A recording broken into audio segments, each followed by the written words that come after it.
প্রিয় দর্শক নমস্কার, আশা করি সকলে ভালো আছেন। জীবনবেদের গুপ্ত গায়ত্রী সম্পর্কে বিশদভাবে আলোচনা করছেন শ্রদ্ধেয় আচার্য দাদা ব্রজেশ্বরানন্দ অবধূত। আপনারা সকলে শুনতে থাকুন।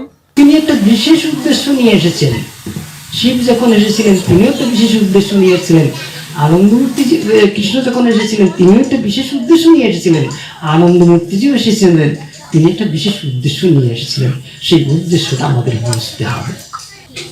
হাতে আদর্শের প্রচার করো, আদর্শের মাধ্যমে মানুষ তৈরি করো। ইষ্ট আর আদর্শ এরপর প্রতিষ্ঠিত হতে হবে। শুধু বাবার গল্প শুনলাম, ভক্তিতে গেলাম, হ্যাঁ ভক্তি ঠিক, ভক্তি আমার অন্তঃশরীরে ফলিত ধারার মতো হইবে। কৃষ্ণ কি বলেছেন? পরিত্রাণায় সাধুনাং বিনাশায় দুষ্কৃতাম ধর্ম সংস্থাপনায় সম্ভবামি যুগে যুগে। দুষ্টের দমন, শিষ্টের পালন আর ধর্মের সংস্থাপন করার জন্য আমি যুগে যুগে আসি। বলেন না আমি রূপ সারাতে আসি, মুক্তি মোক্ষ দিতে আসি। বাবা বলেছেন মুক্তি মোক্ষ, যে দুই বেলা সাধনা করে মৃত্যুকালে পরম পুরুষের কথা তার মনে জাগবেই জাগবে, মুক্তি সে পাবেই পাবে। ও তো বাবা গ্যারান্টি দিয়ে রেখেছেন। বাবা বলতেন মুক্তি মোক্ষ তো তোমার পকেটে রয়েছে, ওটা নিয়ে তো চিন্তা করার কোনো কিছু নেই। সাধনা করো, কাজ করো, সমাজ করতে হবে আমাদের।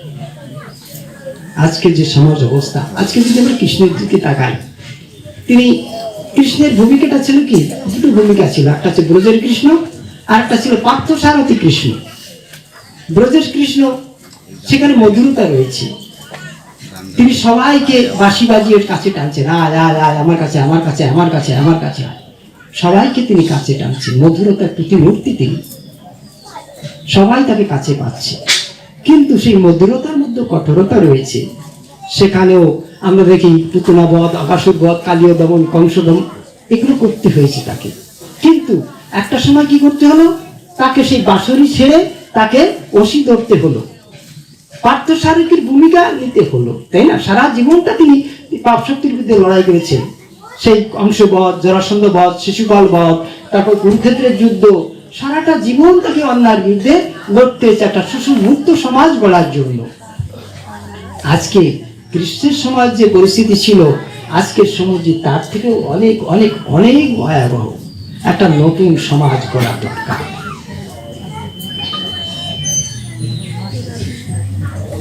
তো এই সমাজ গড়ার জন্য আমাদের কাজ করতে হবে, একটা শোষণ মুক্ত সমাজ। বাবা তার জন্য এসেছেন। বাবা বলেছেন মানব জীবন কি? অস্তি ঘাতি আনন্দমের সমাহার। আগে অস্তিত্ব, বেঁচে থাকতে হবে। বেঁচে থাকতে গেলে অন্ন, বস্ত্র, চিকিৎসা, শিক্ষা, বাসস্থান, এই জিনিসগুলো দরকার। তারপর কি ঘাতি বিকাশ। বিকাশের মধ্যে দিয়ে লক্ষ্যটা কি? আনন্দ ঘনসত্তা, সে আনন্দ তাকে পাওয়া। তো যেখানে অস্তিত্বই সংকটময়, সেখানে ভাতি কি করে হবে? যেখানে ভাতি নেই সেখানে আনন্দ কি করে হবে?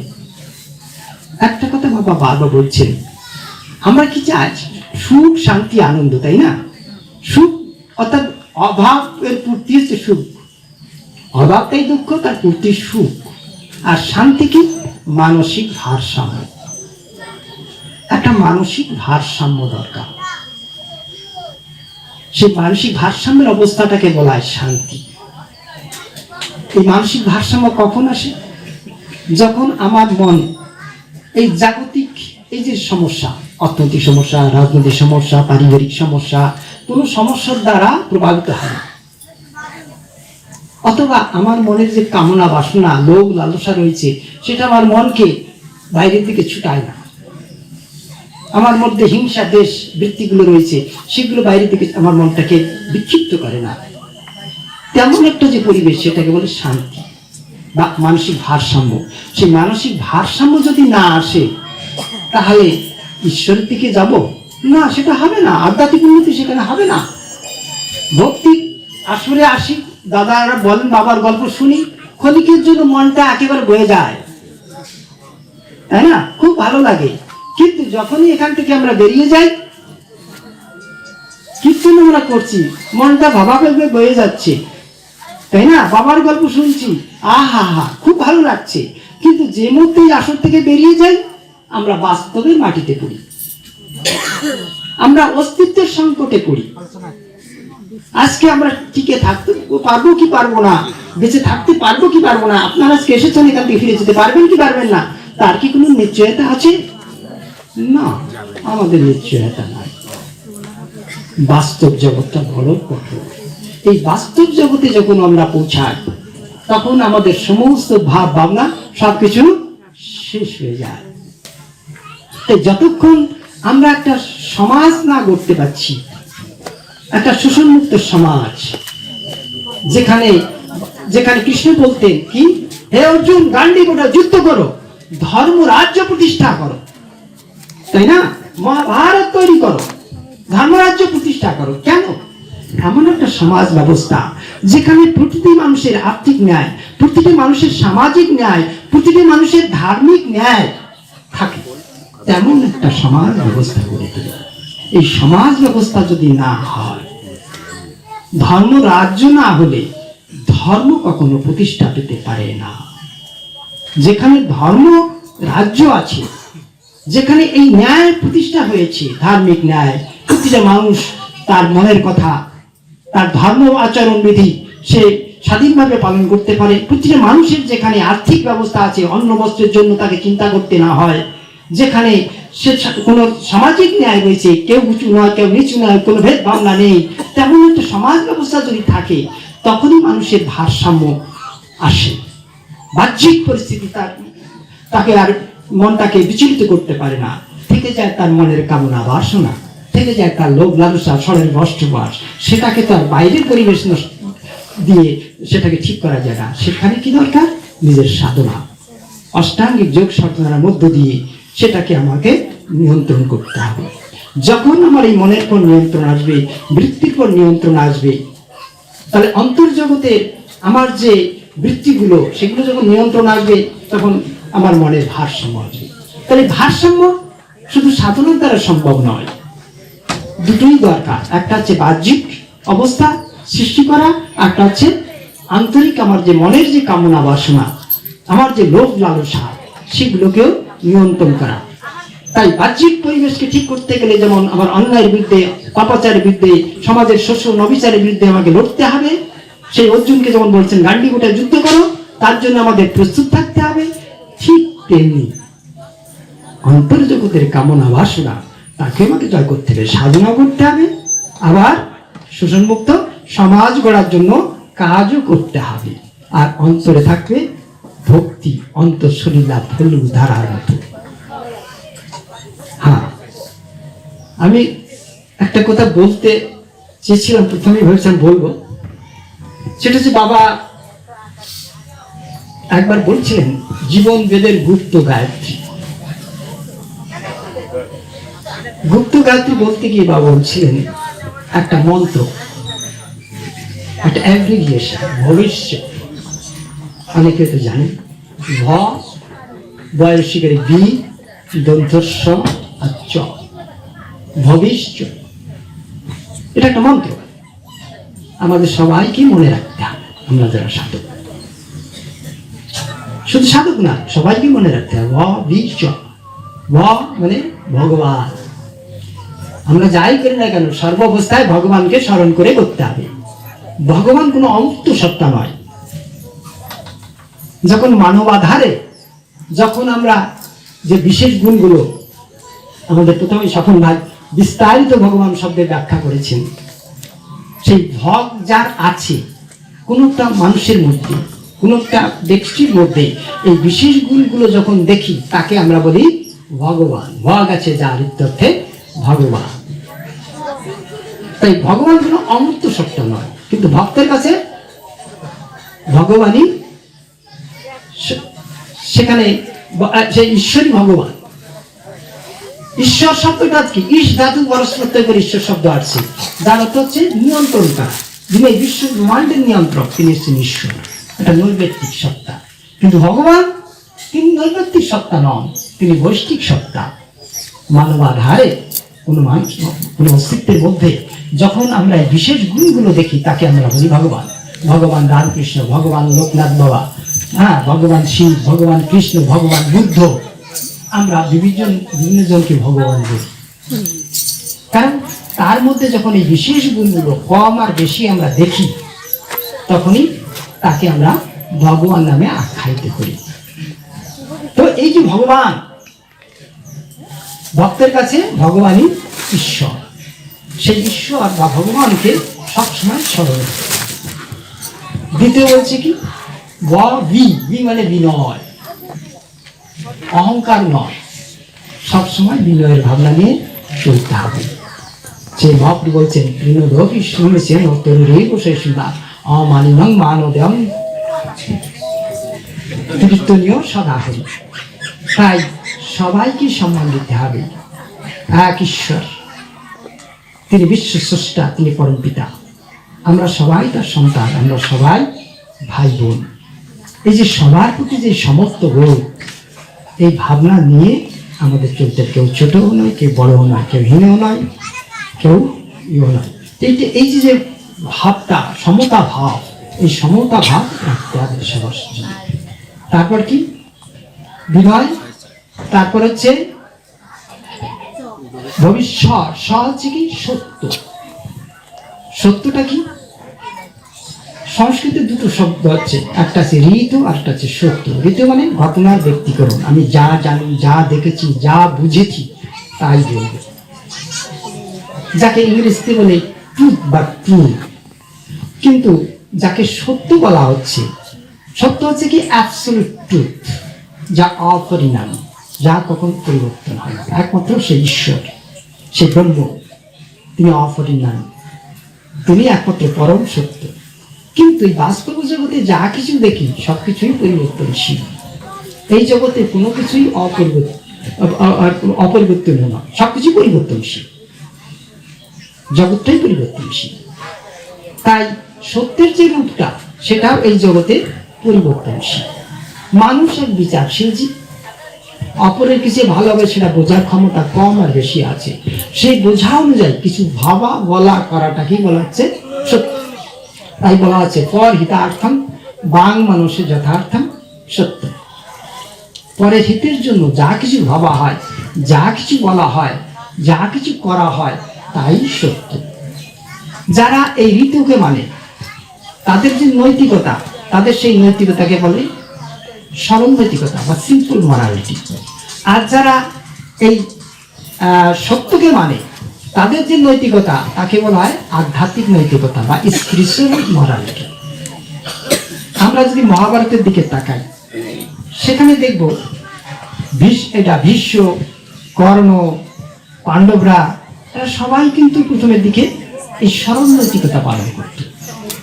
কিন্তু ভগবান শ্রীকৃষ্ণ তিনি পালন করতেন আধ্যাত্মিক নৈতিকতা। যেমন ধরুন বিশ্ব প্রতিজ্ঞা করেছিলেন যে যিনি সিংহাসনে থাকবেন তার মধ্যে তার পিতার প্রতিশ্রুতি দেখবেন এবং তার প্রতিটি আদেশ দাসবৎ পালন করবেন, এটা তিনি প্রতিজ্ঞা করেছেন। সিংহাসনে বসে আছে অন্ধ ধৃতরাষ্ট্র, তার ছেলেরা অন্যায়ভাবে কপট পাশায় পাণ্ডবদের সবকিছু হরণ করে নিল, তাদের দাসত্ব পরিণত করলো, দ্রৌপদীকেও দাসী বানালো, ভরি সভায় দ্রৌপদীর বস্ত্র হরণের আদেশ দিল দুর্যোধন। সেই সভায় রয়েছে পিতামহ ভীষ্ম, গুরু দ্রোণাচার্য। তারা কি সেখানে বিরোধ করেছিলেন? না, বিরোধ করেনি। কেন? ধৃতরাষ্ট্রের আদেশ, তার বাইরে তারা যেতে পারছেন না। কিন্তু তারই তো কুলবধূর বস্ত্র হরণ হচ্ছে, তাহলে তার কি করা উচিত ছিল? তার সেটা প্রতিরোধ করা উচিত ছিল। তিনি যদি সেখানে বাধা দিতেন, তাহলে দুর্যোধনের সাধ্য ছিল না দ্রৌপদীর বস্ত্র হরণ করে। আর দ্রৌপদীর বস্ত্র হরণ যদি না হতো, কুরুক্ষেত্রে যুদ্ধ হতো না। কিন্তু তিনি কি করলেন? যেহেতু তিনি কথা দিয়েছেন, তার ব্যক্তিগত ধর্ম সেটা তিনি পালন করলেন। যখন সেই কুরু সভায়, আপনারা যদি মহাভারত দেখে থাকেন, আপনাদের হয়তো খেয়াল আছে, সেই শান্তিদূত হিসাবে কৃষ্ণ যখন গিয়েছেন কুরুসভায়, তখন কৃষ্ণ বললেন সেই ধর্ম সভাটাই অধর্ম ছিল। তখন শঙ্করী প্রশ্ন করলেন যে কি করে সেটা হবে? সেখানে তো ভীষ্ম পিতামহ ছিলেন, গুরু দ্রোণাচার্য ছিলেন, তারাও কি অধর্ম করেছিলেন? কৃষ্ণ বললেন অবশ্যই করেছিলেন। ঘরে আগুন লেগেছে, এখন দারোয়ান যদি বলে আমি তো দারোয়ান, দ্বার রক্ষা করে আমার কাজ, ঘর রক্ষা করা নয়। ঘর যদি পুড়ে যায় তাহলে দ্বারপাল কি দ্বার রক্ষা করতে পারে না। যেখানে মানবতা ভুলুণ্ঠিত হচ্ছে, সমাজ ধ্বংস হয়ে যাচ্ছে, গোটা সমাজ যেখানে ধ্বংস হয়ে যাচ্ছে, সেখানে সে কি বলছে, আমি আমার ব্যক্তিগত ধর্ম পালন করছি, আমি আমার প্রতিজ্ঞার বাইরে যেতে পারি না। ব্যক্তিগত ধর্ম পালন করছিলেন বিশ্ব, তিনি সমাজ ধর্ম পালন করেন, তাই তাকে সরসজ্জায় পড়তে হয়েছিল। দেখুন কৃষ্ণের দিকে তিনি প্রতিজ্ঞা করেছিলেন কি, এই যুদ্ধে তিনি অস্ত্র ধারণ করবেন না, কুরুক্ষেত্র যুদ্ধে। এমন একটা অবস্থা এলো যে পাণ্ডবরা আর বিশ্বের সামনে কেউ টিকতে পারছে না। তখন শ্রীকৃষ্ণ কি করলেন, তিনি রথের চাকা নিয়ে ছুটলেন বিশ্বকে মারার জন্য। রথের চাকা কি অস্ত্র নয়? তাহলে মুখের কথাটা বড় নয়, কথাটা হলো কি, ধর্মকে রক্ষা করতে গেলে ধার্মিককে রক্ষা করতে হবে। ধার্মিক যদি না থাকে তাহলে ধর্ম কি করে রক্ষা হবে? তাই মুখের কথাটা বড় কথা নয়, অন্তরের সত্যই আসল সত্য। বিশ্ব অন্তরের সত্য পালন করে। তাই সাধক কি করবে, সাধারণ অবস্থায় সে ঋতুই পালন করবে, কিন্তু যদি কখনো ঋতু আর সত্যের বিরোধ দেখা দেয়, সেখানে সে সত্যকেই পালন করবে। অর্থাৎ তার মধ্যে যে বিচার বুদ্ধি রয়েছে সেটা সে প্রয়োগ করবে, যাতে অপরের কল্যাণ হয়, সেই কল্যাণের ভাবনা নিয়েই সে কাজ করবে। এটা হলো সত্য। তাই বলা হচ্ছে সত্যকেই পালন করতে হবে সব। আর তারপর কি চরিত্র। চরিত্র হচ্ছে কি, আমাদের আচরণের সমষ্টি। আমরা যা কিছু করি সবকিছু আমাদের আচরণ। আপনি হয়তো কোনো একটা দিক দিয়ে ঘুষ খান না, কিন্তু লোককে হিংসা করেন, তাহলে কি আপনি চরিত্রবান হলেন না? তাহলে সবকিছুরই আপনার যা কিছু করেন সবকিছু আচরণের সমষ্টি হচ্ছে আপনার চরিত্র। তো এই যে চরিত্র, যেটা সবসময় কি হবে, you are good man, it is not enough, you have to appear as a good man. আমি ভালো মানুষ, এটাই সবকিছু নয়। লোকেও যাতে আমাকে ভালো বলে, আমার আচরণ দ্বারা। লোক আমার পরিচয় কি করে পাবে? আমার আচরণের মধ্য দিয়ে লোক আমার পরিচয় পায়। আমার পাণ্ডিত্য, আমার সৌন্দর্য, আমার অর্থ, এটা আমার পরিচয় বহন করে না। পরিচয় বহন করে আমার আচার আচরণ। আমি মানুষের সঙ্গে কিভাবে বিহেভ করছি, আচরণ করছি, সেটাই আমার পরিচয় বহন করে। এই যে আচরণের সমষ্টি, সেটা হচ্ছে আমার চরিত্র। এই আমার চরিত্রটাকে ঠিক রাখতে হবে, যাতে আমি ভালো, এটাই বড় কথা নয়, লোকেও যাতে আমাকে ভালো বলে। তো এই যে ভতে ভগবান, বতে বিনয়, হ্যাঁ, আর সতে সত্য, আর হচ্ছে চতে চরিত্র। এটা নিয়ে কি হলো, ভবিষ্যৎ। এটা হলো কি, জীবন বেদের গুপ্ত গায়ত্রী। আমরা সবাই সবসময় মনে রাখবো, ভবিষ্যৎ। সবসময় যাই করি না কেন ভগবানকে স্মরণ করে করবো। বাবা বলছে না, যা বলো যা করো কবু ভুলো না কো তারে, তার নাম হৃদয়ে ধরি, তার কাজ মনে করি, আনন্দে ডুবিয়ে রহো কর্মের সাগরে। তাই না? এই কথাটা সবসময় আমরা মনে রাখবো, তারই কাজ। এটা মনে করে আমাদের কাজ করে যেতে হবে, একটা শোষণ মুক্ত সমাজ গড়তে হবে। কিন্তু পার্থসারথীর ভূমিকায় যখন আসবো, সে কথা যখন বলবো, তখন আমাকে কর্মে ঝাঁপিয়ে পড়তে হবে, অন্যায়ের বিরুদ্ধে, শোষণের বিরুদ্ধে, অবিচারের বিরুদ্ধে রুখে দাঁড়াতে হবে, একটা নতুন সমাজ গড়তে হবে। ব্রজের কৃষ্ণ অবশ্যই দরকার, ভক্তি অবশ্যই দরকার। ভক্তি আমাদের হৃদয়ে অন্তঃসলীলা ফলিত ধারার মতো হইবে, কিন্তু জ্ঞান, কর্ম, যোগ, ভক্তি এগুলোর দরকার রয়েছে। একটা নতুন সমাজ গড়ারও দরকার রয়েছে। সমাজ যদি না গড়ে, ধর্ম রাজ্য যদি প্রতিষ্ঠা না হয়, ধর্ম কখনো প্রতিষ্ঠা পাবে না। এই কথাটা যেন আমরা মনে রাখি। সেজন্য আমাদের প্রচার করতে হবে, be vocal, be more vocal, be extremely vocal. এসব সময়ের দাবি। সবার কল্যাণ হোক, সবার জন্য পরমপিতা বাবা কি, বাবা কি, জয়। পিতা বাবা কি। জয়।